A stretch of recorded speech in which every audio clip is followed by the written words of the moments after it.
Welcome to the Trackpads podcast, your go-to destination for exploring the rich history, strategies, and leadership lessons of warfare. Please don't forget to like and subscribe to the podcast and sign up for the weekly newsletter. You can also explore more by visiting trackpads.com. USS Enterprise, the first nuclear aircraft carrier. The USS Enterprise was more than just an aircraft carrier. It was a groundbreaking achievement that revolutionized naval warfare and redefined power projection on a global scale. As the world's first nuclear-powered aircraft carrier, Enterprise set a new standard for endurance, speed, and operational reach, proving that nuclear propulsion was the future of carrier operations. Nicknamed the Big E, it carried on the legacy of its World War II predecessor, serving as a dominant force during the Cold War, Vietnam, Desert Storm, and post-September 11th conflicts. Beyond combat, it played a pivotal role in space exploration, disaster relief, and naval innovation, influencing every carrier that followed. From its commissioning in 1961 to its decommissioning in 2012, Enterprise remained at the forefront of United States naval power, leaving behind a legacy that continues with the next generation USS Enterprise. History and development. The USS Enterprise was born from the intense geopolitical climate of the Cold War, an era defined by the arms race and the struggle for military superiority between the United States and the Soviet Union. With the rapid expansion of Soviet naval power and the development of long-range bombers and missiles, the United States Navy recognized the need for an aircraft carrier that could operate indefinitely without the logistical constraints of refueling. Nuclear propulsion promised a revolutionary shift in naval warfare, enabling carriers to project power across the globe without reliance on vulnerable supply chains. This shift was not just about endurance. It was about speed, range, and the ability to remain on station far longer than any conventionally powered ship, ensuring that the United States could respond rapidly to any crisis anywhere in the world. The name Enterprise carried a legacy that demanded excellence. Its predecessor, the USS Enterprise, was the most decorated United States Navy ship of World War II, earning 20 battle stars for its service in nearly every major Pacific campaign. The original Big E was instrumental in battles from Midway to Guadalcanal, symbolizing resilience and combat effectiveness. Naming the new Enterprise after such a legendary ship was a statement the new Enterprise would continue the tradition of dominance at sea, but this time with a technological leap forward. The weight of history was not lost on its crew or designers. This was more than just another warship. It was the future of naval aviation, carrying the name of a vessel that had shaped the outcome of the largest conflict in human history. Commissioned in 1961, the USS Enterprise was the first nuclear-powered aircraft carrier, marking a watershed moment in naval innovation. Built at Newport News Shipbuilding, it was a marvel of engineering, featuring 8 A2W nuclear reactors that gave it effectively unlimited operational range. Its commissioning was a technological triumph, representing the first step toward a new class of warships that would transform how the United States Navy operated worldwide. At the time of its launch, it was the largest warship ever constructed, stretching over 1,100 feet long and displacing more than 90,000 tons. The Enterprise was not just an upgrade over previous carriers. It was a radical departure from the past, ushering in an era where aircraft carriers would no longer be bound by the limitations of fossil fuel. The road to making Enterprise a reality was fraught with challenges. Nuclear propulsion in a surface vessel of this scale had never been attempted before, requiring engineers to integrate complex reactor systems into a hull design that had to accommodate a massive air wing. Safety concerns, technological limitations, and untested operational doctrines meant that every step forward required innovation and problem-solving. The cost was significant, nearly 4 times that of a conventional carrier at the time, but the benefits of a nuclear-powered fleet far outweighed the initial investment. The Navy was not just building a ship, it was proving that nuclear propulsion was the key to sustained global naval dominance, setting the stage for the future of carrier warfare. Compared to its conventionally powered counterparts, the USS Enterprise was a game-changer. Traditional carriers relied on massive fuel stores and frequent replenishment at sea, limiting their operational reach and tying them to vulnerable supply lines. The Enterprise broke that paradigm, able to sustain extended deployments without refueling, making it a formidable force in any theater of operation. Its advanced design allowed for increased sortie rates, greater power generation for onboard systems, and the ability to integrate cutting-edge radar and communications technologies. While other carriers of its era were still bound by logistical constraints, the Enterprise demonstrated what modern naval aviation could be: unmatched endurance, strategic flexibility, and the ability to shape conflicts across the globe without interruption. Design and technical capabilities. The USS Enterprise was a technological marvel, setting the gold standard for nuclear-powered aircraft carriers. At its heart were 8 A-2W nuclear reactors, an unprecedented engineering achievement that provided virtually unlimited range. Unlike conventionally powered carriers that required frequent refueling, Enterprise could operate for years without the logistical burden of replenishing fuel, allowing it to sustain operations anywhere in the world without relying on vulnerable supply chains. This autonomy gave the United States Navy a strategic advantage, ensuring the ship could maintain a continuous presence in critical regions, respond to crises with unparalleled speed, and reposition at a moment's notice. The ship's nuclear propulsion also meant it could reach speeds exceeding 33 knots, making it one of the fastest carriers ever built, an impressive feat for a vessel of its immense size. A floating airbase, Enterprise had the capacity to carry up to 90 aircraft, a mix of fighters, bombers, electronic warfare aircraft, and early warning planes, making it one of the most powerful military assets in the world. The flexibility of its air wing allowed the Navy to tailor its combat power to different missions, whether launching airstrikes, providing air superiority, or supporting reconnaissance and electronic warfare. With this level of operational capacity, the ship could project air power deep into enemy territory, enforcing United States naval dominance across the globe. The ship's design incorporated innovations to optimize flight operations, ensuring a high sortie rate that maximized its effectiveness in sustained combat operations. The ability to launch, recover, and maintain such a large number of aircraft at sea made Enterprise a true force multiplier, capable of shaping the outcome of conflicts through sheer aerial supremacy. Aviation operations aboard Enterprise were enhanced by revolutionary flight deck innovations that improved efficiency and safety. The angled flight deck allowed simultaneous takeoff and landing operations, a crucial improvement over straight deck designs that had previously forced carriers to pause launches while recovering aircraft. This meant pilots returning from missions could land while new aircraft launched, significantly increasing operational tempo. The carrier was also equipped with 4 steam catapults, which provided the necessary force to launch fully loaded aircraft in rapid succession. These catapults enabled Enterprise to deploy heavier planes, including early jet-powered bombers, ensuring it could accommodate the evolving demands of naval aviation. These innovations not only made the ship more effective in combat, but also set the standard for all future aircraft carrier designs. Beyond its aviation capabilities, Enterprise boasted cutting-edge radar, communication, and electronic warfare systems that kept it ahead of adversaries. Equipped with an advanced suite of sensors, the ship could track enemy movements over vast distances, coordinating fleet operations and intercepting threats before they could strike. Its communication systems ensured seamless integration with other naval and joint forces, allowing real-time coordination of air, land, and sea operations. Additionally, the ship housed sophisticated electronic warfare systems that could jam enemy radars, disrupt communications, and defend against incoming missiles.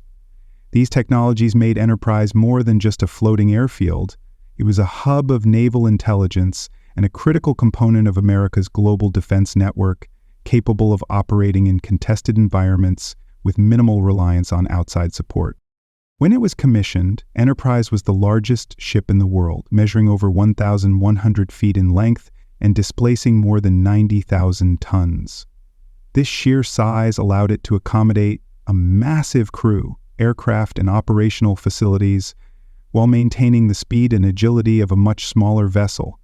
Despite its bulk, its nuclear propulsion gave it unmatched mobility, allowing it to outrun many conventionally powered warships and quickly reposition in response to global events. Whether steaming toward a conflict zone, conducting humanitarian missions, or supporting space program recovery operations, Enterprise had the capability to be exactly where it was needed. Its combination of size, speed, and cutting-edge technology made it the most formidable carrier of its time, setting the benchmark for future generations of nuclear-powered warships.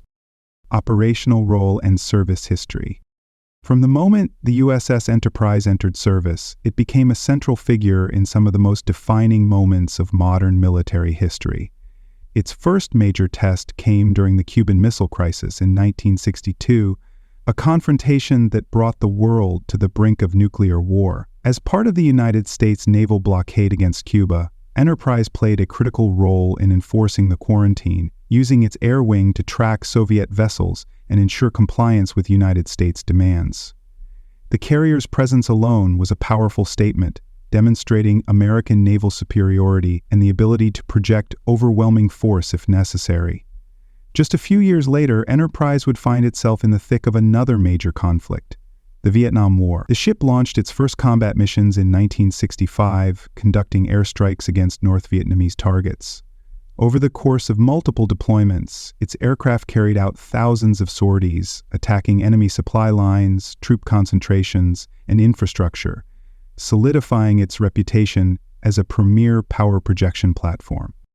Beyond its combat missions, Enterprise played a vital role in an entirely different kind of mission, supporting the United States space program.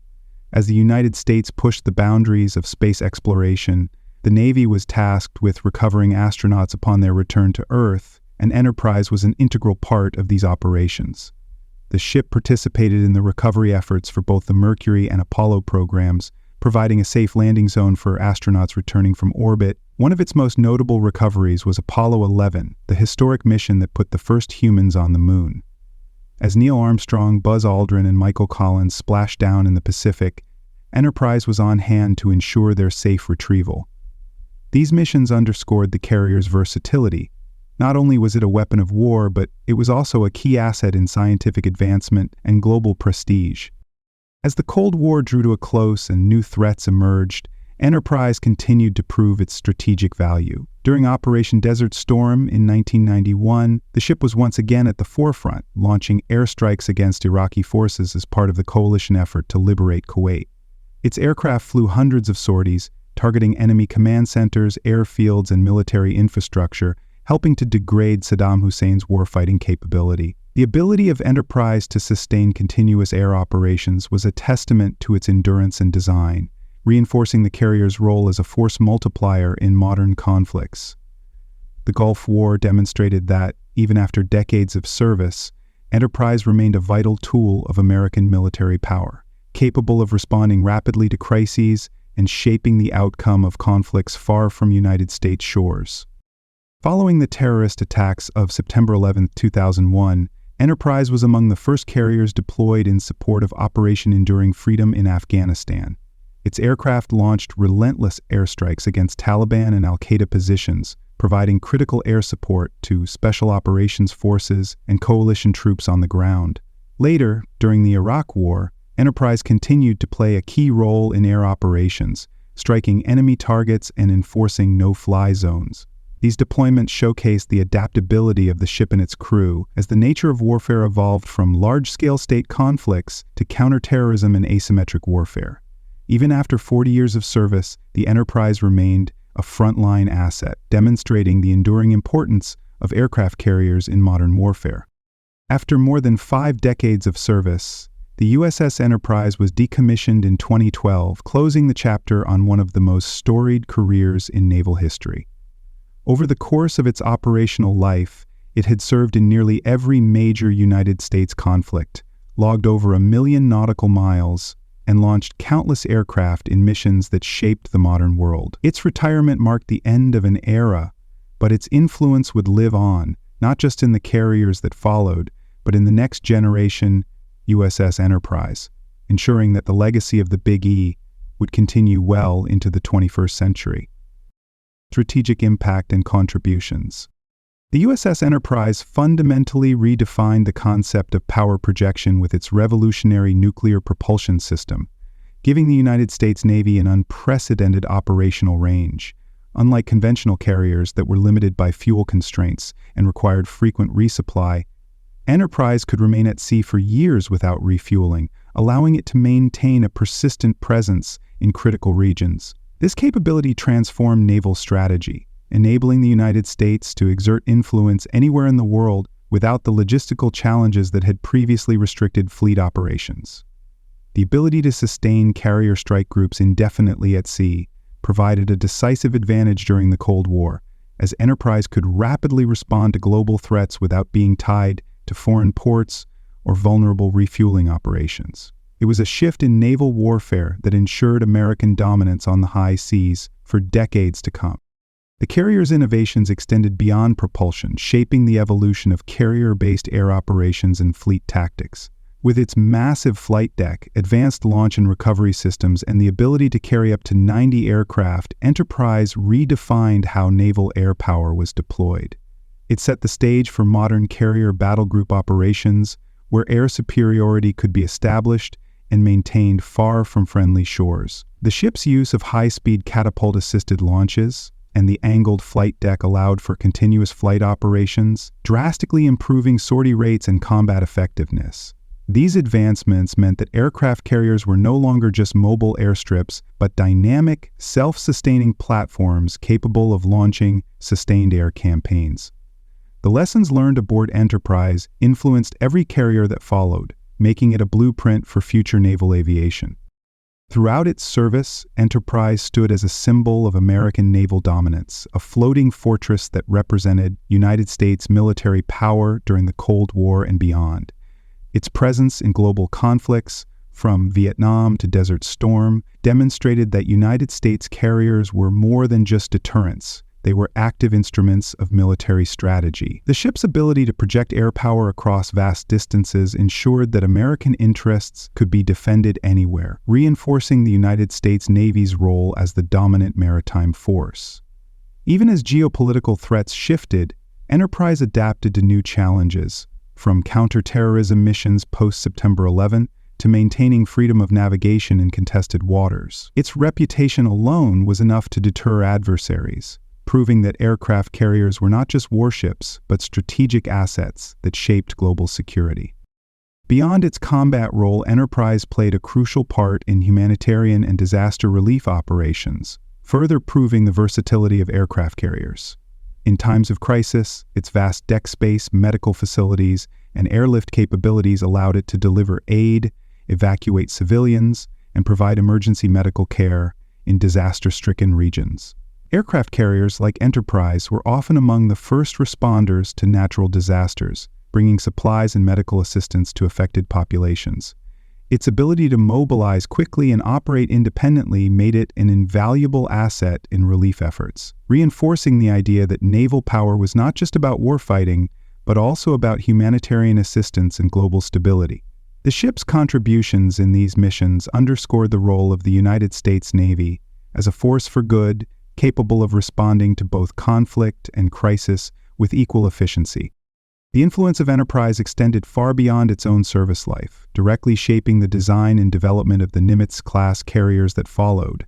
The lessons learned from its nuclear propulsion system, air operations, and survivability were incorporated into the next generation of supercarriers, ensuring that the United States Navy continued to maintain its strategic advantage. The improvements made to the Nimitz class, from enhanced reactor efficiency to larger flight decks and improved defensive systems, were all built on the foundation that Enterprise had laid. Even today, as the Navy transitions to the Gerald R. Ford-class carriers, the legacy of Enterprise is unmistakable. Its impact on naval strategy, fleet composition, and global power projection remains one of the most significant contributions in modern military history. Legacy and cultural significance.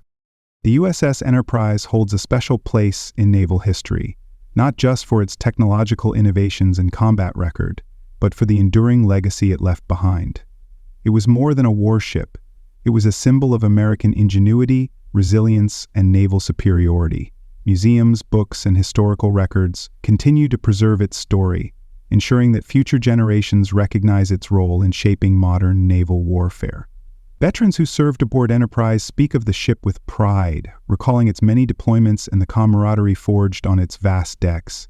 Its decommissioning in 2012 marked the end of an era but its legacy lives on in naval tradition and the countless sailors who served on the Big E throughout its storied career. The Enterprise was not just a vessel, it was a chapter in history that continues to inspire naval professionals and military enthusiasts alike. Beyond its military significance, Enterprise left an indelible mark on public imagination, frequently appearing in films, documentaries, and literature. From Cold War thrillers to historical retrospectives, the ship has been featured as a backdrop for stories of adventure, heroism, and technological marvel. Its name has been immortalized not only in naval history but in pop culture, most notably as the inspiration for the fictional USS Enterprise in Star Trek, a nod to the real-world ship's pioneering spirit. Documentaries have explored its innovations, its role in major conflicts, and the daily lives of the sailors who called it home. Its depiction in media serves as a reminder of its status as more than just a military asset. It was a symbol of exploration, progress, and American power. The Enterprise name is far from retired, as it will soon live on with the construction of the USS Enterprise, a next-generation Gerald R. Ford-class carrier. The decision to continue the name reflects the Navy's recognition of the Enterprise's historic importance and its enduring influence on carrier operations. The new Enterprise will incorporate cutting-edge technology, from electromagnetic catapults to advanced radar and automation systems, further pushing the boundaries of what an aircraft carrier can achieve. The lineage of the Enterprise name stretches back centuries in the United States Navy, and with this next-generation carrier, a new chapter will begin, ensuring that the legacy of innovation, power projection, and excellence continues well into the future. The service history of Enterprise also provides key lessons about the balance between innovation, maintenance, and adaptability. As the first nuclear-powered carrier, it proved the viability of nuclear propulsion, but it also revealed the challenges of maintaining such a complex system over decades of service. The ship underwent multiple overhauls and retrofits to keep it operational, highlighting the need for continuous technological evolution and logistical planning. Its longevity, more than 50 years in active duty, demonstrated the importance of building ships with adaptability in mind, ensuring that they could evolve alongside changing warfare tactics and emerging threats. These lessons continue to shape naval engineering today, influencing how modern carriers are designed to maximize both durability and combat effectiveness. Ultimately, the USS Enterprise remains a testament to the enduring importance of aircraft carriers in global military strategy. Its service illustrated that carriers are more than just warships. They are floating fortresses of air power, humanitarian aid, and geopolitical influence. The Enterprise proved time and again that a well-equipped and well-maintained carrier could shape the course of conflicts, respond to crises, and project power across the world's oceans. As naval warfare continues to evolve, the lessons of Enterprise will remain relevant, ensuring that the next generation of carriers upholds its legacy of excellence. Conclusion: the USS Enterprise was a technological marvel, a symbol of American naval power, and a vessel that shaped the course of military history for over 5 decades. From its revolutionary nuclear propulsion system to its pivotal role in conflicts, space exploration, and humanitarian missions, Enterprise redefined what an aircraft carrier could achieve. Its influence extended beyond its own service, directly shaping the design of the Nimitz-class carriers and setting the stage for the next generation of naval aviation. Though decommissioned in 2012, its legacy endures, not only in the historical record but in the upcoming USS Enterprise, ensuring that the name and spirit of the Big E continue to inspire future generations of sailors, engineers, and military leaders. Thank you for tuning in to this episode of the Trackpads podcast. Don't forget to check out the Trackpads online newsletter, where we take things to the next level with multimedia content. Each issue features fascinating and informative photos, videos, and articles that bring the stories of military life to you in a dynamic and engaging way. Be sure to subscribe at trackpads.com to stay informed and entertained. Until next time, stay curious and keep exploring the incredible world of military history and life.